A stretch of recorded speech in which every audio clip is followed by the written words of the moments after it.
Ballot question 3 requires humane treatment for many food-producing farm animals in Massachusetts and in other states as well if their food is sold here.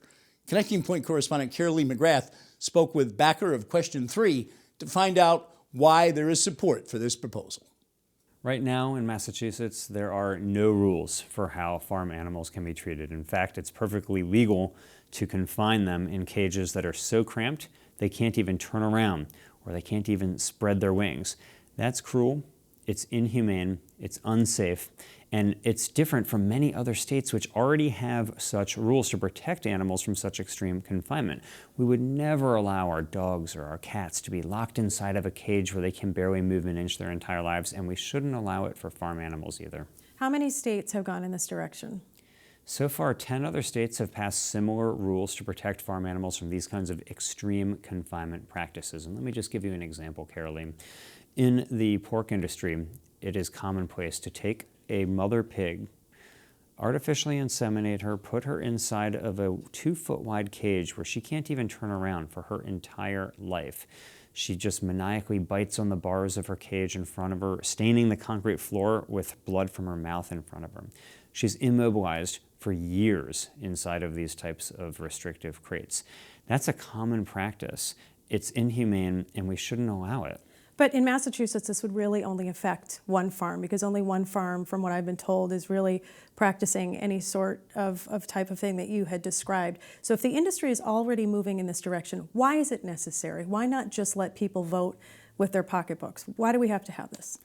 Well, first and foremost, there are thousands of animals here in Massachusetts who are locked in cages right now where they can barely move an inch.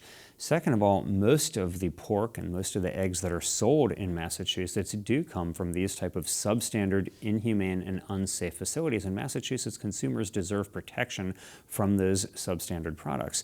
That's the reason why the Center for Food Safety and the Consumer Federation of America endorsed the yes vote on question 3, because they know that Massachusetts consumers want and deserve that type of protection. Right, so that's an important part of the question, is that it would ban the sale of this. So from the other side, opponents of this say, look, this is nothing more than a food tax. So as opposed to letting, a shopper go in and decide what they want to buy, now you're forcing them to have that particular type of product, and the prices are going to go up. What's your response to that? Well, only Massachusetts voters are the ones who are going to vote to approve question 3, so right. This is their decision to make. At the same time, the egg industry's own economic analyses show that it would cost egg producers about a penny or so more an egg to give the animals better animal welfare and better food safety in these cage-free environments. Just about a penny or so more per egg. In fact, many of the most cost-conscious retailers, McDonald's, Walmart, Dunkin' Donuts, Dollar Tree, and more, are already moving in this direction. If they can do it, certainly we can do it as a matter of public policy. In fact, McDonald's says it's not even going to raise its prices even a single cent. Shouldn't we here in Massachusetts raise the animal cruelty laws to the same standard that companies like McDonald's and Dollar Tree are requiring of their suppliers? Right, but the opponents are definitely saying that that's not the case, and they point to a Cornell University study that says food prices in Massachusetts would go up by $249 million. So obviously there's a difference with the numbers on both sides. There is a difference, Carolee. The difference is that the quote-unquote study that they are pointing to isn't really a study at all. It's a few pages put together by one professor who never published it in any peer-reviewed page. It was in any peer-reviewed paper. It was paid for by the opposition campaign during the political season, whereas the studies that the egg industry has funded are peer-reviewed, published in journals, and all of them show anywhere between just a penny or two more per egg. How much did it go up in California, though? They also point to that California went up significantly compared to the national average. That's a great question. California's egg prices. So 2 years ago, California implemented similar rules.